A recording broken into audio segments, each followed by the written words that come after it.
pagi. Hari ini Kak Yuli mau cerita tentang cemas. Salahkah bila kita merasa cemas? Cemas adalah perasaan yang mungkin baru-baru ini kita alami. Kak Yuli pun juga merasa demikian.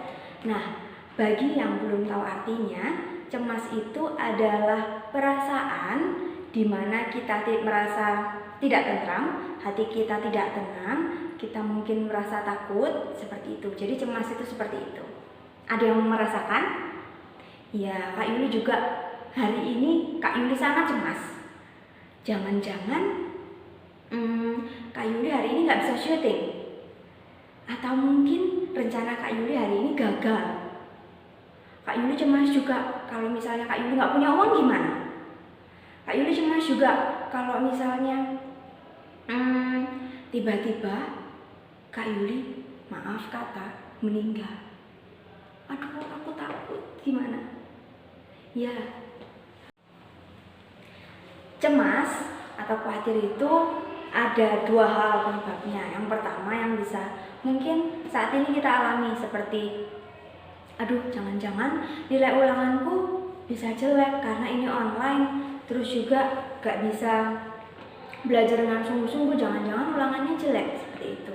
Itu yang hal-hal dekat dengan kita. Tapi juga khawatir juga bisa disebabkan atas pikiran kita, imajinasi kita. Misalnya tiba-tiba kepikiran, aduh gimana ini kalau misalnya aku kena corona, aduh gimana ini kalau tiba-tiba mama meninggal, atau jangan-jangan aku yang meninggal kena corona. Wah, kayak gitu itu ya. Jadi khawatir, cemas itu bisa disebabkan dua hal. Yang pertama karena kita dekat dengan hal itu, yang kedua dari pikiran kita. Nah, kira-kira apa kata firman Tuhan tentang rasa khawatir, rasa cemas? Kita membuka Alkitab kita di dalam Mazmur 55 ayat 23. Semuanya dibuka Alkitabnya, kita mau baca ini bersama-sama. Mazmur 55 ayat 23. Serahkanlah khawatirmu kepada Tuhan, maka Ia akan memelihara engkau. Tidak untuk selama-lamanya dibiarkannya orang benar itu goyah. Rasa khawatir itu semua orang mengalaminya. Kak Yuli mengalami, kalian juga mengalami. Tapi di sini firman Tuhan mengatakan kita menyerahkan khawatir kita kepada Tuhan. Nah, kalau diserahkan ini, misalnya nih, Kak Yuli kasih hadiah buat kamu ya. Kira-kira kalau misalnya Kak Yuli kasih hadiah ini, Kak Yuli kasih gini atau Kak Yuli minta lagi? Ya, Kak Yuli kasih ya. Udah nggak di Kak Yuli lagi nih, ini buat kalian. Nah, sama kayak khawatir. Kalau misalnya kita sudah menyerahkan khawatir itu kepada Tuhan, kita nggak bisa memegang kekhawatiran itu lagi.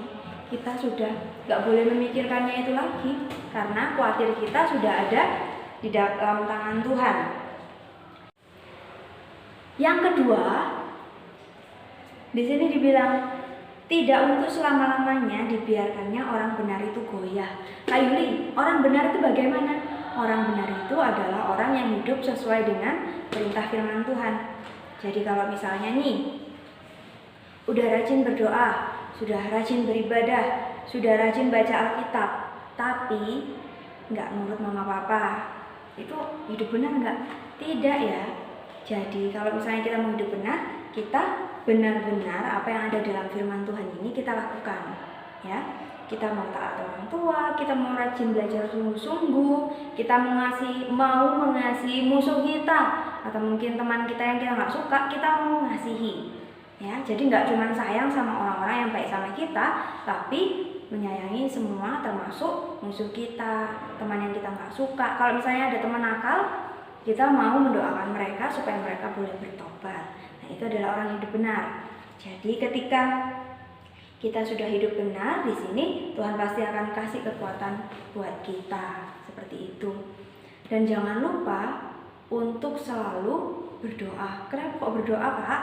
Karena ketika kita berdoa, di situ Tuhan mendengar doa kita, ya kan? Yang kedua, Roh Kudus juga ada dalam hati kita. Di situ akan menguatkan kita. Kak Yuli ada satu ayat lagi di dalam 1 Petrus 5 ayat 6 sampai 9.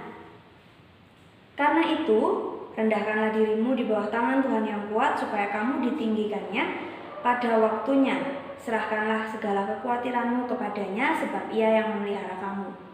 Sadarlah dan berjaga-jagalah, lawanmu si iblis berjalan keliling sama seperti singa yang mengaum-ngaum dan mencari orang yang dapat ditelannya. Lawanlah dia dengan iman yang teguh, sebab kamu tahu bahwa semua saudaramu di seluruh dunia menanggung penderitaan yang sama. Amin.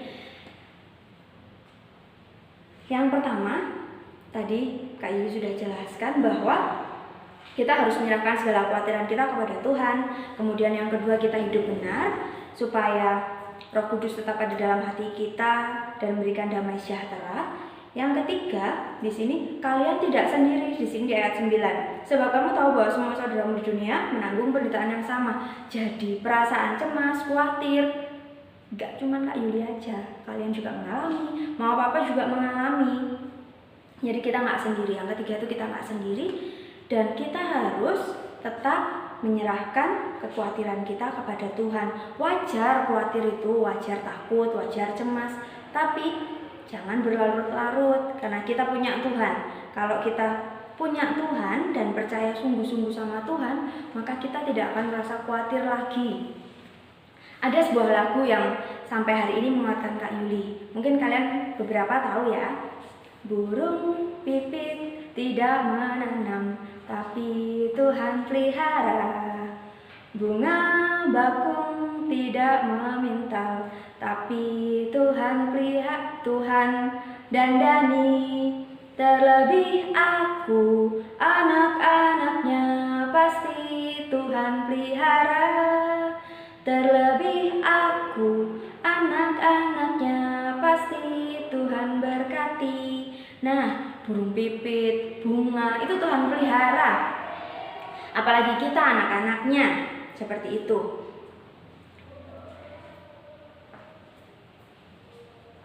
Jadi kita tidak perlu khawatir lagi dan menyerahkan sungguh-sungguh kekhawatiran kita kepada Tuhan.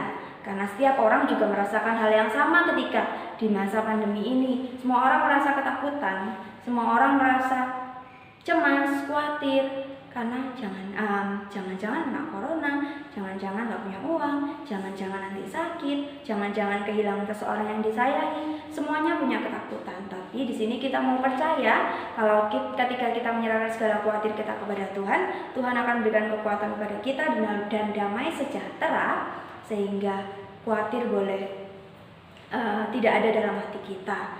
Kiranya setiap firman ini boleh menjadikan kekuatan bagi kita semua untuk kita terus mengandalkan Tuhan dan menyerahkan khawatir kita kepada Tuhan. Tuhan memberkati.